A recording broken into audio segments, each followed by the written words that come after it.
പലതരം പകർച്ചവ്യാധികൾ നാട്ടിൽ പിടിമുറുക്കുമ്പോഴും ചെർപ്പളശ്ശേരിയിൽ മാലിന്യങ്ങൾ കുമിഞ്ഞുകൂടുന്നതിന് യാതൊരു കുറവുമില്ല. മനുഷ്യവിസർജ്യം ഉൾപ്പെടുന്ന പലവിധ മാലിന്യങ്ങൾ നഗരത്തിന്റെ പല ഭാഗങ്ങളിൽ തള്ളുന്നത് അധികൃതർ കാണാത്തതാണോ അതോ കണ്ടില്ലെന്ന് നടിക്കുന്നതാണോ? പേരുപോലും അറിയാത്ത പലവിധ മാറാരോഗങ്ങളാണ് നാട്ടിൽ പടർന്നുകൊണ്ടിരിക്കുന്നത്. ചെർപ്പളശ്ശേരി സാമൂഹിക ആരോഗ്യ കേന്ദ്രത്തിൽ മാത്രം ദിനേന പലവിധ പകർച്ചവ്യാധികളാൽ ചികിത്സ തേടിയെത്തുന്നത് 700 മുതൽ 1000 പേർ വരെയാണ്. ആരോഗ്യവകുപ്പും നാട്ടുകാരും പകർച്ചവ്യാധികളിൽ നിന്ന് രക്ഷ നേടാൻ നെട്ടോട്ടമോടുമ്പോഴാണ് ചെർപ്പളശ്ശേരി നഗരപരിധിയിലെ ജനവാസ മേഖലകളിൽ കണക്കില്ലാത്ത വിധം മാലിന്യം കുമിഞ്ഞുകൂടുന്നത്. ഇതിലേറെയും മനുഷ്യവിസർജ്യം ഉൾക്കൊള്ളുന്ന മാലിന്യങ്ങളാണ്.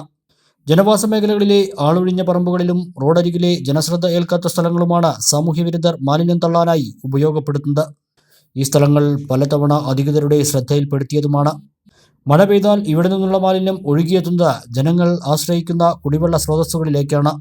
നഗരമധ്യത്തിലെ അറിയപ്പെടുന്ന കോട്ട സമുച്ചയങ്ങൾക്ക് സമീപം ഒഴിഞ്ഞുകിടക്കുന്ന പറമ്പിൽ കുമിഞ്ഞുകൂടിയ മാലിന്യക്കൂമ്പാരം മൂലം ഇതുവഴി കടന്നുപോകുന്നവർക്ക് പോലും മൂക്കുപൊത്തേണ്ട അവസ്ഥയാണ്.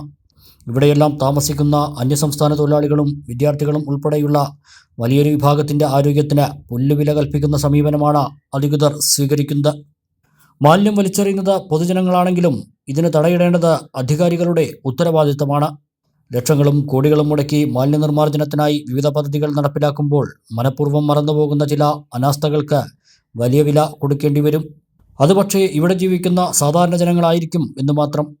ലക്ഷങ്ങൾ മുടക്കി ഫ്ലക്സ് ബോർഡുകൾ സ്ഥാപിച്ചതുകൊണ്ടോ ഒഴിഞ്ഞുകിടക്കുന്ന ചുവരുകളിൽ ചിത്രം വരച്ചതുകൊണ്ടോ തീരുന്നതല്ല ചെർപ്പളശ്ശേരിയുടെ മാലിന്യ പ്രശ്നം. ഇടപെടൽ വേണ്ടത് ജനങ്ങൾക്കിടയിലാണ്. സ്വീകരിക്കേണ്ടത് കർശന നടപടികളും.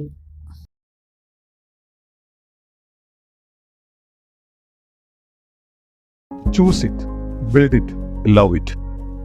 Coys and Building Materials, Pattambi Road, Cherpalasheri.